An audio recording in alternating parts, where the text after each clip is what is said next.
गांधीवादी आरंभिक आंदोलनों में जो दूसरा आंदोलन है वो अहमदाबाद आंदोलन है। पहला आंदोलन चंपारण आंदोलन था। यह आंदोलन भी गांधीवादी सिद्धांत सत्याग्रह पर आधारित था। अब ये जो आंदोलन है यह भी ये आरंभिक आंदोलन है, यानी बाद के जैसे आंदोलन आपके असहयोग आंदोलन है, सविनय अवज्ञा आंदोलन है, भारत छोड़ो आंदोलन है, ये जन आंदोलन है। तो अहमदाबाद आंदोलन कोई जन आंदोलन नहीं है। और दूसरी बात ये है, ये कोई अखिल भारतीय आंदोलन नहीं है।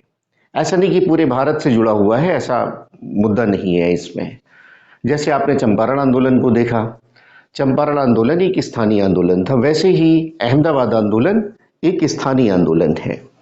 और दूसरी बात ये है कि इसमें अहमदाबाद आंदोलन में कोई राजनीतिक मुद्दा नहीं है, कोई ऐसा नहीं, कोई राजनीतिक उद्देश्य है, कोई राजनीतिक आकांक्षा देश के संदर्भ में, राष्ट्र के संदर्भ में ऐसा नहीं है।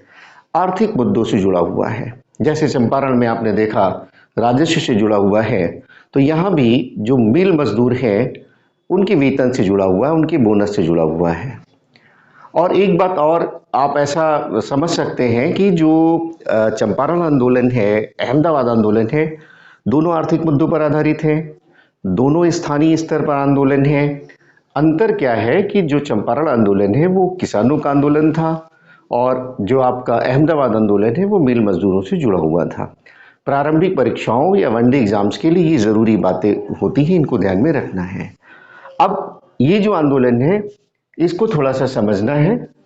अहमदाबाद आंदोलन में यही बात आपको समझनी है कि इसके कारण क्या है, क्यों ये आंदोलन होता है, क्या रीजंस हैं।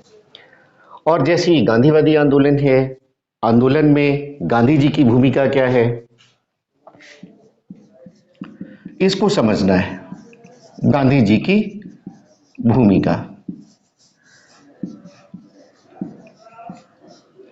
अब ये आंदोलन है जिन उद्देश्यों को लेकर हो रहा है, सत्याग्रह जिसके लिए किया जा रहा है, उसका परिणाम क्या होता है, क्या वो सफल हो पाता है या सफल नहीं हो पाता है, या किस हद तक सफल हो पाता है, तो इसके परिणाम को जानने की जरूरत होगी।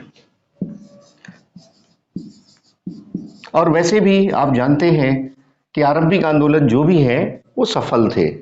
गांधी की लोकप्रियता को बढ़ाने में, उनके आधार को बढ़ाने में इन आरंभिक आंदोलनों ने बहुत महत्वपूर्ण भूमिका निभाई है। विस्तार से यहाँ बात करेंगे। ये जो अहमदाबाद आंदोलन है इसका महत्व क्या है, कैसे तत्कालीन राष्ट्रीय आंदोलन को ये मदद पहुंचा रहा है, गांधी का जो नेतृत्व उभर रहा है कैसे उसमें ये हेल्प करता है, कैसे वो ट्रेड यूनियन आंदोलन जो हो रहे हैं उनकी क्या स्थिति बन रही है, इन सब बातों पर हम लोग चर्चा करेंगे, महत्व पर चर्चा करेंगे। जहां तक कारणों का प्रश्न है, तो अहमदाबाद जैसा आप जानते हैं कि इसको मैनचेस्टर ऑफ इंडिया कहते हैं। सूती कपड़े की मिलें बहुत ज़्यादा थी और यहाँ पर मिलें हैं तो मजदूर स्वाभाविक है बड़े पैमाने पर होंगे। 1917 में यहाँ पर प्लेग फैल जाता है, महामारी का रूप ले लेता है, बड़े पैमाने पर मानवीय क्षति होती है, बड़े पैमाने पर लोग हताहत होते हैं, तो बड़ी समस्याएं बढ़ जाती हैं मजदूरों के जीवन में और वे पलायन भी कर रहे हैं। तो इन परिस्थितियों में प्लेग के कारण मजदूरों को बोनस दिया गया जिससे उनका पलायन रुके और उनकी जीवन की जो परिस्थितियां हैं उनमें सहायता मिले। और कई मिल मालिकों ने ये बोनस को काफ़ी बढ़ाया, 50% के ऊपर 75-80% तक बोनस बढ़ाया गया ये। लेकिन जैसे ही प्लेग समाप्त होता है बोनस भी समाप्त कर दिया जाता है और इस बात को लेकर के मजदूरों में असंतोष व्याप्त हो जाता है। अब यहाँ पर एक सामान्य सी बात लगती है कि भाई प्लेग के कारण बोनस दिया गया, प्लेग समाप्त हुआ, बोनस समाप्त हुआ, इसमें गलत क्या है। तो गलत इस तरह से आपको समझना है, जो उस समय मजदूरों की समस्याएं हैं वो बहुत ज़्यादा थी। पहला विश्व युद्ध चल रहा था, फर्स्ट वर्ल्ड वार, और ये जो 1914 से लेकर के 18 का समय है, ये पहले विश्व युद्ध का समय है। जैसे जैसे विश्व युद्ध बढ़ रहा है, देश के लोगों की तमाम प्रकार की समस्याएं बढ़ रही हैं, राजनीतिक समस्याएं बढ़ रही हैं, कानून जो है बहुत सख्त आ रहे हैं, और साथ साथ में जो आर्थिक समस्याएं हैं वो भी बहुत बढ़ रही हैं, महंगाई बहुत बढ़ रही है। मजदूरों का कहना है कि ये जो बोनस है इसको आप बना के रखिए, इसको आप बना के रखिए, जिससे पहले विश्व युद्ध के कारण जो आर्थिक समस्याएं आई हैं, महंगाई की समस्या, इन्फ्लेशन की समस्या जो आई है, इसका सामना करने में आसानी होगी, जीवन यापन आसानी से हो जाएगा। और उन्होंने, मजदूरों ने ये मांग किया कि आप 75% ना करके 50% बोनस दे दें, यानी वेतन में जो वृद्धि है वो 50% कर दे, और इसको लेकर के वहाँ आंदोलन शुरू हो जाता है। तो यानी अहमदाबाद आंदोलन प्लेग के कारण बढ़े हुए बोनस को जब वापस लिया गया, उसके उपरांत शुरू होता है, मजदूरों के द्वारा शुरू होता है। और उस समय वहाँ जो नेतृत्व है वो स्थानीय जो मजदूर नेता है वो इसका नेतृत्व कर रहे हैं। गांधी जी की भूमिका जो है वो बाद में स्थापित होती है। जो स्थानीय नेता हैं उनमें एक नाम बहुत महत्वपूर्ण है, वो नाम आप लिख लीजिए, वो नाम है अनुसुईयाबेन साराभाई।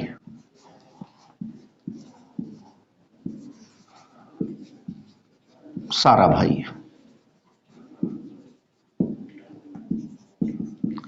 अनुसुईयाबेन साराभाई। बड़ा इंटरेस्टिंग फैक्ट है,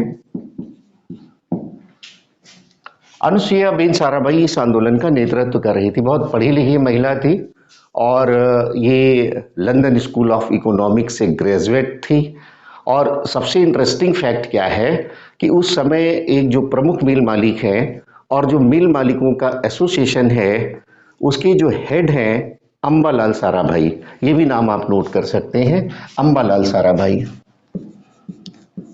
अंबालाल साराभाई, अंबालाल साराभाई। बड़ा इंटरेस्टिंग है ये। इंटरेस्टिंग ये है फैक्ट कि अनुसुईयाबेन जो मजदूर आंदोलन को लीड कर रही हैं और दूसरी ओर जिनके खिलाफ लीड कर रही हैं, उनमें से एक प्रमुख है, उनके ही अपने भाई अंबालाल साराभाई। गांधी जी भी अंबालाल साराभाई के बहुत करीबी थे। ये अंबालाल साराभाई जी गांधी जी के मित्र थे और इन्होंने जो साबरमती में आश्रम बन रहा था उसमें बड़ा सहयोग भी किया था। तो अनुसुईयाबेन नेतृत्व कर रही हैं। जब वो लंदन से वापस आई तो उन्होंने मजदूरों की समस्या को देखा और मजदूरों की समस्या से बहुत द्रवित हुई। तो इन्होंने जो लोअर क्लास था उसके लिए बहुत ज़्यादा काम किया। लोअर क्लास में भी मुख्य रूप से जो लेबर्स हैं उनके लिए उन्होंने काम करना शुरू किया। स्कूलों की स्थापना किया, कराया, स्वास्थ्य से संबंधित जो समस्याएं हैं उनके लिए प्रयास किया, और ख़ास तौर से जो वर्किंग कंडीशंस थी लेबर्स की, कार्य दशाएं थी, जो विषम स्थितियों में कम वेतन में काम कर रहे थे मजदूर, उसके लिए वो चिंतित थे। और विशेष तौर से जो बच्चे हैं, जो महिलाएं हैं, उनके वर्किंग आवर्स बहुत ज़्यादा थे, शिफ्ट्स बहुत ज़्यादा थे, छुट्टियां नहीं थी, सुविधाएं नहीं थी, उसके लिए वो काम कर रही थी। तो अनुसुईयाबेन के नेतृत्व में ये आंदोलन चल रहा था। आंदोलन में 21 दिन की एक हड़ताल हुई, लेकिन इस आंदोलन का कोई प्रभाव नहीं पड़ता है, कोई प्रभाव नहीं पड़ता है। अब मजदूरों के सामने कोई विकल्प नहीं था। धीरे धीरे ये आंदोलन जो है, ट्रेड यूनियन आंदोलन, मजदूरों का थोड़ा थोड़ा उग्र भी हो रहा है, इसमें जुझारूपन आ रहा है। और ऐसे समय में अनुसुईयाबेन ने गांधी जी को आमंत्रित किया और यहीं से गांधी जी की भूमिका स्थापित होती है। गांधी जी के आप पूरे आंदोलनों को देखेंगे या पूरे जीवन को देखेंगे कि गांधी जी जब भी कहीं सहभागिता करते थे तो पहले उसको समझने का प्रयास करते थे, समस्या क्या है उसकी गहराई में जाने की कोशिश करते थे। गांधी जी यहाँ भी आए और उन्होंने पूरी बात को समझा। गांधी जी के आने से, चूंकि गांधी जी की लोकप्रियता बहुत ज़्यादा बढ़ चुकी थी, दक्षिण अफ्रीका से आए, 2 साल उन्हें भारत भ्रमण किया। उसके बाद चंपारण आंदोलन में एक करिश्माई व्यक्तित्व के रूप में सामने आए, जब पहली बार अंग्रेजी सरकार एक समझौता करती है और झुकती है गांधी जी के सामने। तो एक करिश्माई व्यक्तित्व, एक विराट व्यक्तित्व के रूप में गांधी जी का आगमन हो चुका था, उदय हो चुका था। गांधी जी जैसे ही इस आंदोलन से जुड़ते हैं वैसे ही दबाव पड़ता है, मिल मालिकों पर दबाव होता है। और मिल मालिक क्या करते हैं कि वहाँ के जो कलेक्टर हैं, जिसको आज हम डिस्ट्रिक्ट मजिस्ट्रेट डीएम कहते हैं, आईएएस की पोस्ट जो आप ज़्यादातर लोग आप एग्ज़ाम दे रहे हो उसका, तो वो जो डीएम का है वो कलेक्टर के नेतृत्व में एक 6 सदस्यीय टीम बना दी, एक ट्रिब्यूनल बना दिया 6 सदस्यीय। ये थोड़ा सा महत्वपूर्ण है, 6 मेंबर्स इसमें थे। और इसमें जो 3 हैं वो मजदूरों की ओर से हैं और 3 जो हैं वो मिल मालिकों की ओर से हैं। मजदूरों को जो रिप्रेजेंट कर रहा है उसमें एक तो गांधी जी हैं और दूसरे जो है वो वल्लभ भाई पटेल हैं। यहाँ गांधी जी हैं और दूसरे जो हैं वो वल्लभ भाई पटेल। आपकी प्रीलिम एग्जाम के लिए, प्रारंभिक परीक्षा के लिए, वनडे एग्जाम्स के लिए ये थोड़े से फैक्ट जरूरी होते हैं, उनको आप तैयार करते रहेंगे। वल्लभ भाई पटेल और तीसरे जो है मजदूरों की ओर से वो है शंकरलाल बैंकर।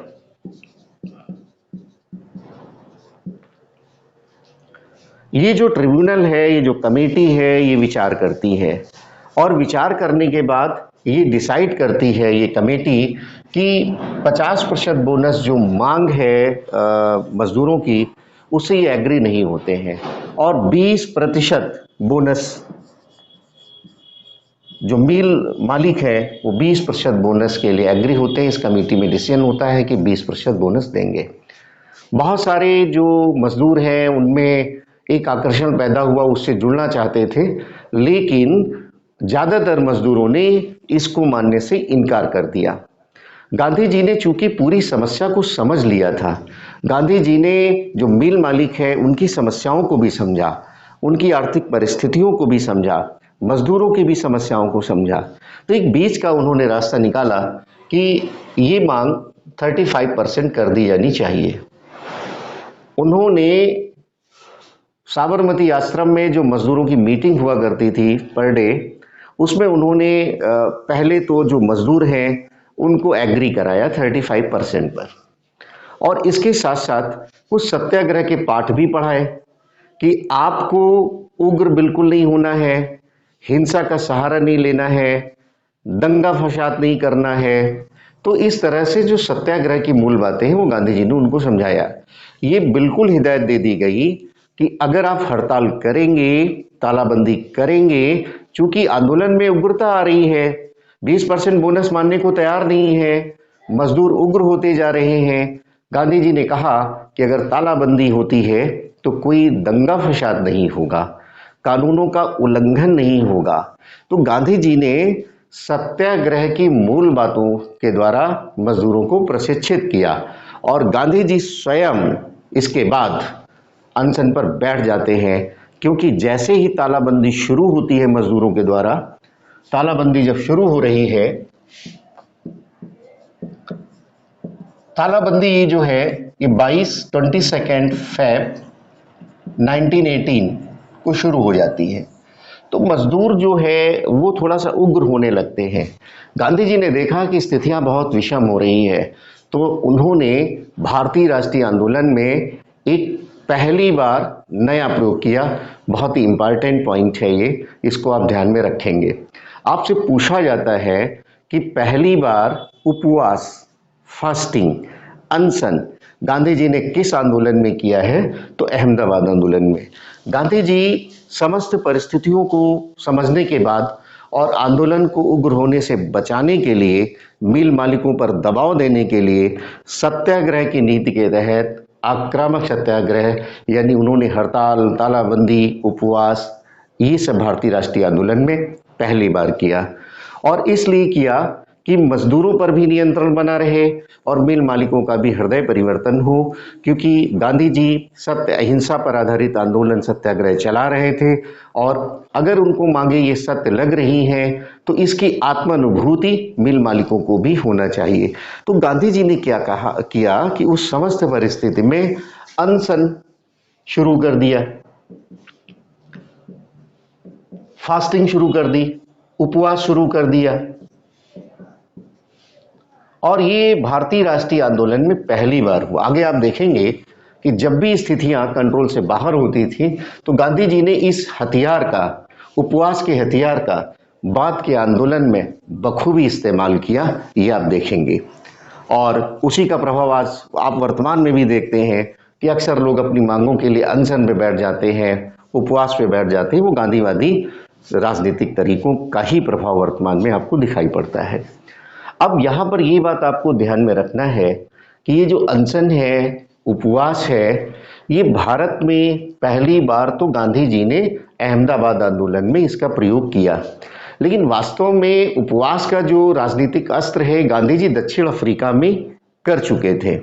वहाँ पर जो सत्याग्रही हैं, जब उनको जेल भरो वाली स्थिति आई, दक्षिण अफ्रीका के संदर्भ में ये बात समझना है उपवास को लेकर के, तो वहाँ पर जो जेल की परिस्थितियाँ जब बहुत ही खराब थी, उनके साथ जो बहुत एक प्रकार का अन्याय हो रहा था, जुल्म हो रहा था, तो उन्होंने, उन सत्याग्रहियों ने ये सहारा लिया, अनशन का सहारा लिया था।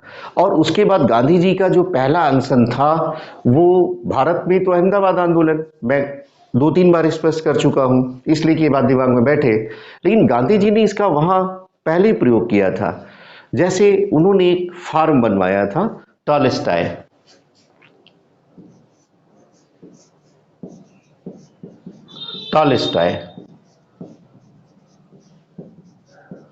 इंपॉर्टेंट है प्रारंभिक परीक्षा के लिए। दक्षिण अफ्रीका में टॉलस्टॉय फार्म की, फिनिक्स फार्म की स्थापना किया था। तो जो टॉलस्टॉय फार्म है, यहाँ पर कुछ सत्याग्रहियों ने अनैतिक कार्य कर दिया और गांधी जी इससे बहुत आहत हुए।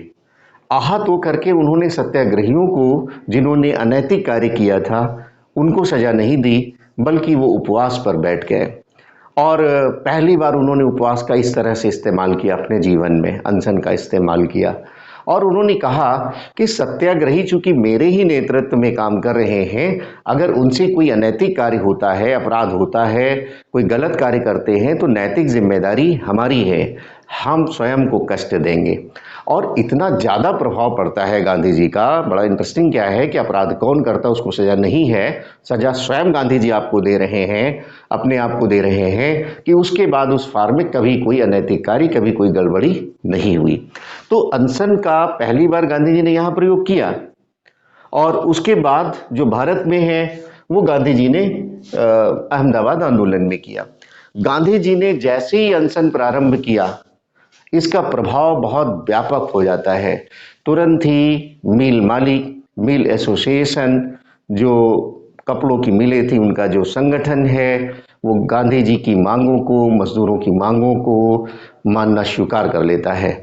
यानी वो 35% बोनस देने को तैयार हो जाते हैं।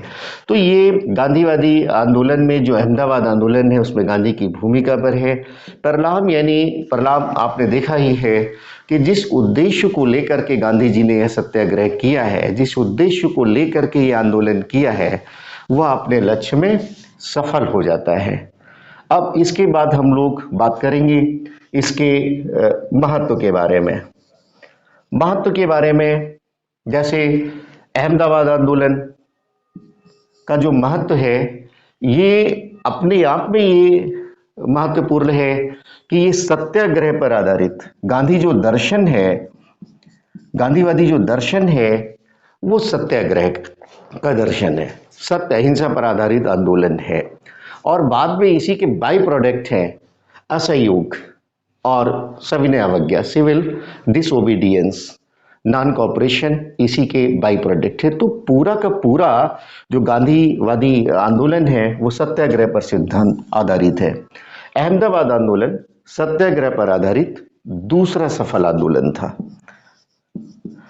दूसरा सफल आंदोलन अपने आप में इसके महत्व को बता रहा है कि जब गांधी के नेतृत्व में राष्ट्रीय आंदोलन में इस प्रकार की सफलताएं, छोटी छोटी सफलताएं मिलने लगी, तो इसका जो प्रभाव है वो पूरे देश पर पड़ता है, पूरे जनमानस पर पड़ता है। उनका उत्साह बढ़ जाता है, राष्ट्रीय भावनाओं को बल मिलता है और जो साम्राज्यवाद विरोधी दृष्टिकोण है उसको बल मिलता है।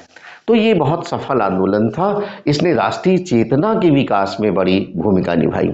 दूसरी बात, जो गांधी जी का नेतृत्व है अब वो स्थापित सा हो जाता है, एक बड़े करिश्माई व्यक्तित्व के रूप में सामने आते हैं। चंपारण से पहले ही अभिभूत थी भारत की जनता। गांधी जी ने जो पहला आंदोलन किया, अंग्रेजी सरकार को झुकना पड़ा, ये इसका बहुत सांकेतिक महत्व था। पूरी उत्साहित थी देश की जनता, गांधी जी से बहुत आशाएं करने लगी, उनकी आकांक्षाएं बहुत बढ़ जाती हैं। तो गांधी का जो नेतृत्व है, उनका जो आभा मंडल है, प्रभा मंडल है, वो बहुत ज़्यादा व्यापक हो जाता है और उनका जो नेतृत्व है वह भी सिद्ध हो जाता है। तो ये इस तरह से भी इस आंदोलन का महत्व पड़ता है। तीसरी बात जो है कि पहली बार हमने बहुत स्पष्ट किया है, ये महत्व है कि राष्ट्रीय आंदोलन में सत्याग्रह की नीति के तहत पहली बार उपवास, पहली बार व्रत की संकल्पना,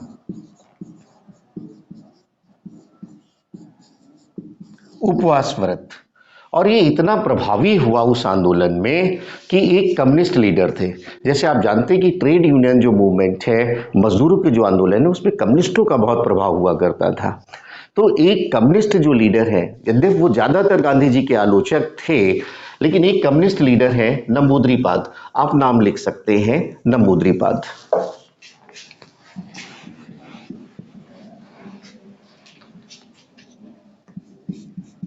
EMS नंबूद्रिपाद।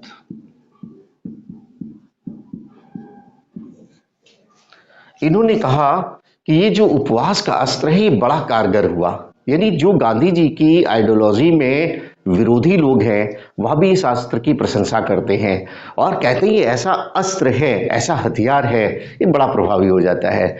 इससे आप पहली बात तो मजदूरों को एकजुट कर लेते हैं। जब गांधी जी ने उपवास करना शुरू किया, सारे मजदूर जो मांग है उसको एग्जिट हो गए। बहुत सारे जो मजदूर 20% बोनस की अनाउंसमेंट के बाद, घोषणा के बाद आंदोलन से अलग होना चाहते थे, कंपनी को ज्वाइन करना चाहते थे, सब रुक गए। तो उन्होंने कहा कि इस अस्त्र से हम मजदूरों को गोलबंद भी कर सकते हैं।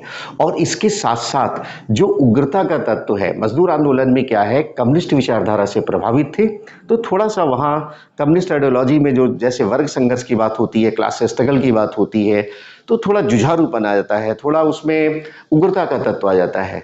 नंबूद्रिपाद साहब कहते हैं कि ये जो अस्त्र आया है ये मजदूरों को तो गोलबंद करता ही है, साथ साथ उनके जुझारूपन को भी कंट्रोल करता है, उनके जो उग्रता के तत्व हैं उनको कंट्रोल करता है। इसके अलावा एक ऐसा संगठन बनता है इस आंदोलन में गांधी जी के द्वारा, उसका भी उल्लेख करना जरूरी है। गांधी जी ने अहमदाबाद टेक्सटाइल लेबर एसोसिएशन की स्थापना किया 1918 ईस्वी में। अब इसके माध्यम से गांधी जी करना क्या चाहते थे, एक संगठन बना दिया कि इन फ्यूचर अगर कोई लेबर डिस्प्यूट्स होते हैं, श्रमिक विवाद आते हैं, तो उनमें कहीं आंदोलन, हड़ताल, तालाबंदी, हिंसा इसका प्रयोग ना हो। उनका कहना है, संगठन की स्थापना के समय उन्होंने कहा कि जो भी हमारे श्रमिक डिस्प्यूट्स हैं उनको शांतिपूर्ण तरीके से हल करना इनका उद्देश्य है, और साथ साथ जो श्रमिक वर्ग है उसमें चेतना का विकसित होना, उनको जागरूक करना इसका उद्देश्य था। तो ये भी अहमदाबाद आंदोलन का एक महत्व हो जाता है। उसके बाद पूरे देश में जो मजदूर आंदोलन हो रहे हैं, उनको प्रोत्साहन मिलता है, उनको प्रोत्साहन मिलता है। जो ट्रेड यूनियन मूवमेंट है उनको प्रोत्साहन मिलता है। आप ट्रेड यूनियन मूवमेंट एक बड़ा टॉपिक होता है। ये टॉपिक तो आपका जैसे वन डे एग्जाम्स के लिए, प्रीलिम के लिए बहुत महत्वपूर्ण है, जीएस पॉइंट ऑफ व्यू से बहुत महत्वपूर्ण है। और पूरा जब गांधीवादी आंदोलनों पर मेंस में लिखने को आता है तो ये छोटे छोटे आंदोलन पर भी आपको अपने पॉइंट्स बनाने होते हैं। और इस तरह से महत्वपूर्ण तो है ही। आगे चल करके जब आप आर्थिक इतिहास पढ़ेंगे, सामाजिक आर्थिक इतिहास पढ़ेंगे तो उसमें ट्रेड यूनियन आंदोलन भी आपको पढ़ना पड़ेगा। उसमें देखेंगे आप कि जैसे अहमदाबाद आंदोलन होता है उसके बाद मजदूरों के आंदोलन पूरे देश में बहुत बड़े पैमाने पर होते हैं। जो मजदूर चेतना है, श्रमिक चेतना है, उसका विकास हो जाता है। पूरे देश में आपको ये दिखाई पड़ेगा। और मद्रास क्षेत्र में एक संगठन बनता है वीपी वाडिया के द्वारा, वीपी वाडिया के द्वारा। इन्होंने ट्रेड यूनियन की स्थापना किया। ये प्रभाव दिखाई पड़ता है। और 18 का आंदोलन है, इसके बाद ये चेतना इतनी ज़्यादा बढ़ती है कि पूरे जो देश के मजदूर हैं उनके लिए संगठन की बात होने लगती है। और बहुत ज़्यादा लंबे समय बाद नहीं, 1920 में ही 1920 में एटक की स्थापना हो जाती है। महत्वपूर्ण है प्रारंभिक परीक्षा के लिए, all India trade union Congress, all India trade union Congress की स्थापना हो जाती है और लाला लाजपत राय के नेतृत्व में। तो जो अहमदाबाद आंदोलन है उससे मजदूर आंदोलन को भी प्रोत्साहन मिलता है। एक और आप वैचारिक दृष्टि से यहाँ पर इसका बाई प्रोडक्ट है, गांधी जी ने एक सिद्धांत दिया था ट्रस्टीशिप का सिद्धांत, उसको आप थोड़ा सा नाम उसको नोट कर लीजिए। ट्रस्टीशिप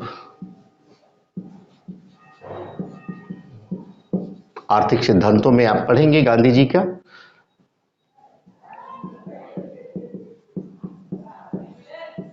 इस आंदोलन का जो दूरगामी प्रभाव पड़ता है वो ये है, ट्रस्टीशिप का सिद्धांत जो है उसका अनुसरण बढ़ जाता है मिल मालिकों के द्वारा। नए छात्र थोड़ा इसको बहुत संक्षेप में पढ़ लें। गांधी जी का जब अर्थशास्त्र, गांधीवादी अर्थशास्त्र का अध्ययन करेंगे तो उसमें ट्रस्टीशिप का सिद्धांत बहुत महत्वपूर्ण हो जाता है। गांधी दर्शन में जो आप सत्याग्रह करते हैं, सत्य अहिंसा की बात पढ़ते हैं, उसके अलावा तीसरा बिंदु उनका स्वावलंबन पर बहुत जोर था। और चौथी बात ट्रस्टीशिप के सिद्धांत। सारी बातें, इसके अलावा जो भी बातें आपको दिखाई पड़ेंगी ये इसके परिणाम होंगे, इसके बाई प्रोडक्ट होंगे। अब ट्रस्टीशिप सिद्धांत क्या है, पहले इसको बहुत संक्षेप में समझना है। गांधी जी का कहना है कि ये जो पूंजी है, कैपिटल है, इसका वास्तविक मालिक पूंजीपति नहीं होता। गांधी दर्शन में ट्रस्टीशिप सिद्धांत के अंतर्गत गांधी जी ने इसको स्पष्ट किया है कि ये जो पूंजी है वास्तव में इसका जो असली मालिक है वो समाज होता है। तो उन्होंने कहा यदि कोई व्यक्ति को ज़्यादा कमा लेता है, सबकी क्षमताएं अलग अलग होती हैं, कोई कमाने में उतना सक्षम नहीं हो पाता है, कोई अपनी आवश्यकताओं से ज़्यादा कमा लेता है, तो वह क्या करेगा कि वह अपनी आवश्यकताओं की पूर्ति के बाद जो भी संपत्ति बचती है उसके ट्रस्टी के रूप में काम करेगा, उसके रखवाले के रूप में काम करेगा। इसका प्रभाव आप देखेंगे कि बहुत ज़्यादा पड़ जाता है पूरे भारत में। आप देखिए उसके बाद बहुत सारे पूंजीपति उद्योगपतियों ने ट्रस्ट बनाए, स्कूल खुलवाए, कॉलेज खुलवाए, हॉस्पिटल्स खुलवाए, धर्मार्थ के कार्य किए, धार्मिक संगठन बनवाए और समाज कल्याण में बहुत सारा कार्य किया। तो ये जो अहमदाबाद आंदोलन है, गांधी जी ने चूंकि बहुत व्यापक ढंग से पूंजीपतियों की भी स्थितियों को समझा था, मजदूरों की भी स्थितियों को समझा था, तो उसके बाद ये जो सिद्धांत है, ट्रस्टीशिप का जो सिद्धांत है, यह भी बहुत लोकप्रिय होता है इस आंदोलन के बाद।